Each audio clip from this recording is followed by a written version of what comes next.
I'm a hairstylist. Last Wednesday, between clients, I decided to run to the gas station to get an energy drink and was hit by a car coming out of the parking lot. My own car was totaled. The cops came. Both cars were towed from the scene.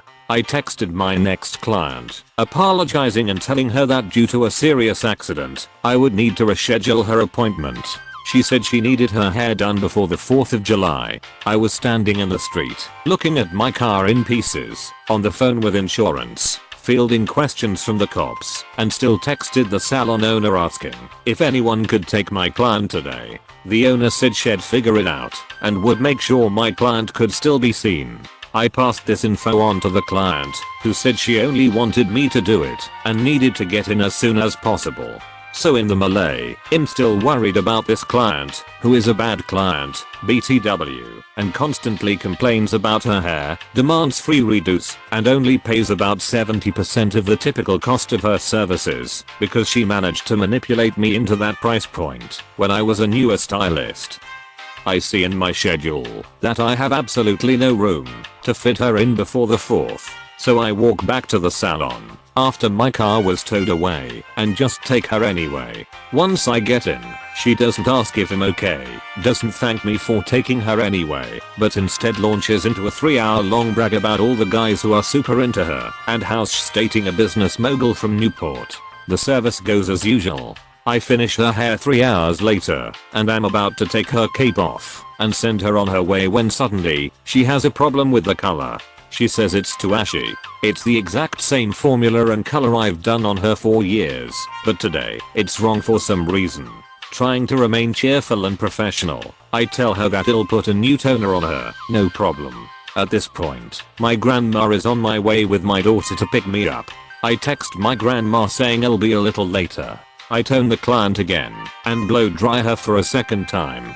The client insists that the color is still too ashy. I explain that the second toner I used is the most golden toner that exists, and there's nothing less ash that I could put on her except for an opaque sort of gold pigment. She's clearly just being a sadistic bitch. At this point, my grandma comes into the salon and asks if I'm ready to go. My client is looking at her hair and says you need to do something else. I can't leave like this.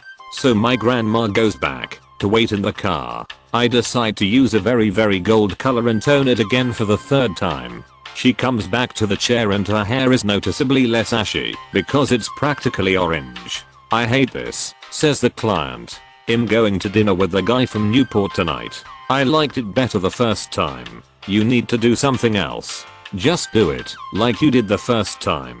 I've done your hair 3 separate times at this point, I say, packing my stuff up. As you know, my grandma and daughter have been outside waiting for me. Unfortunately, there's nothing else I can do, since now there's layers of toner on there, and a 4th layer will only make it worse. I hope you have a great week. I took her payment, which she scoffed, and forcefully handed to me, and I left. It was maybe not my most professional moment, but I'd been looking for an escape from that client for years, and it was worth it. So this is not my story, but my buddy's. He works industrial work, and without giving too much away, he works a fairly essential position. Without him or someone to replace him, stuff can't happen. He works 12-hour shifts 7 to 7.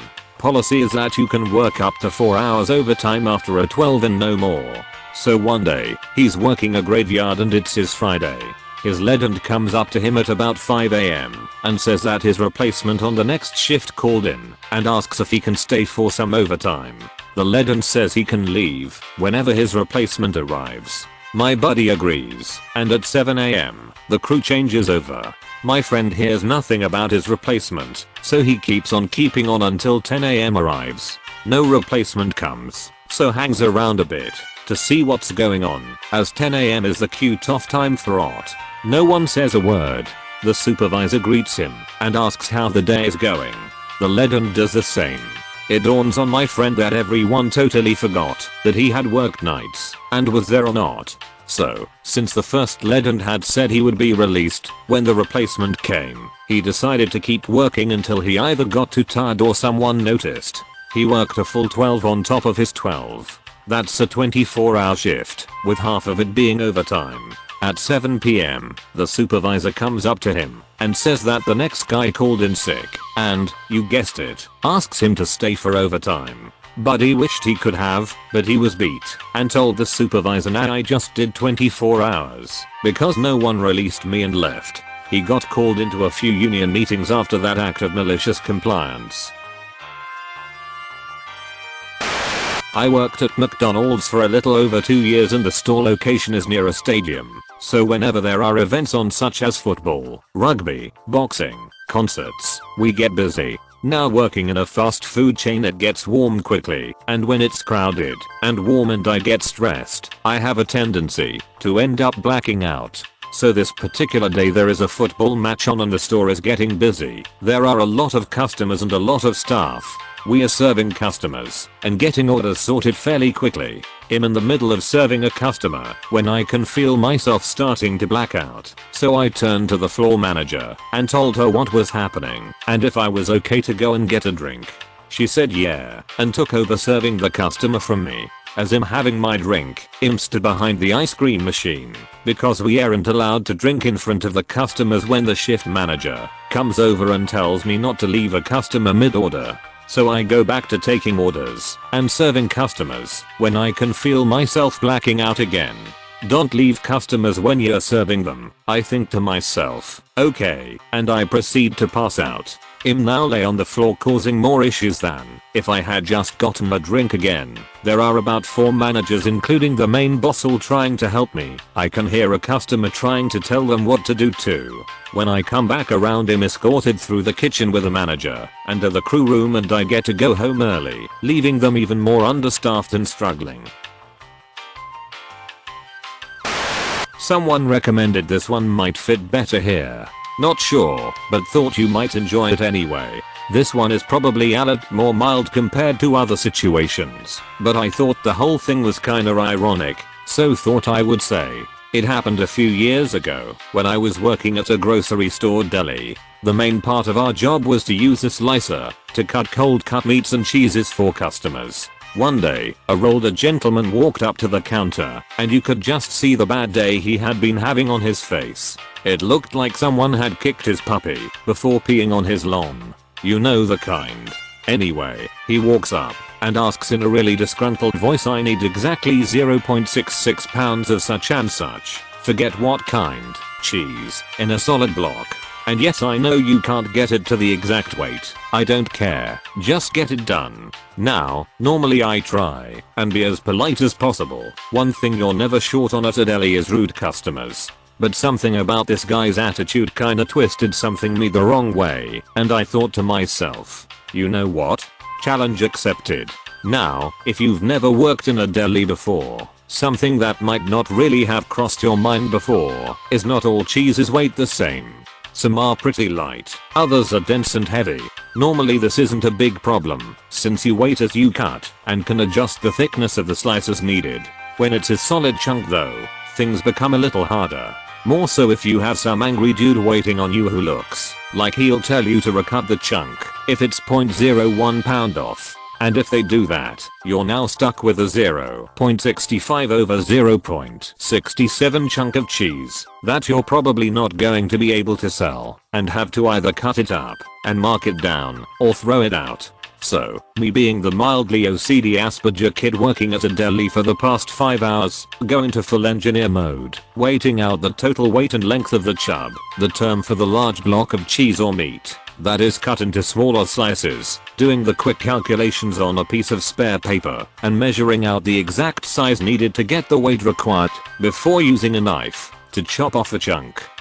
From the end, the mechanical slicers were not big enough in order to fully cut it, but the total work only took about 45 seconds. I've always been good at math. I put the cheese up on the scale, it blinks for a moment as it's waiting, and pops up with a beautiful 0.66 pounds on the dot.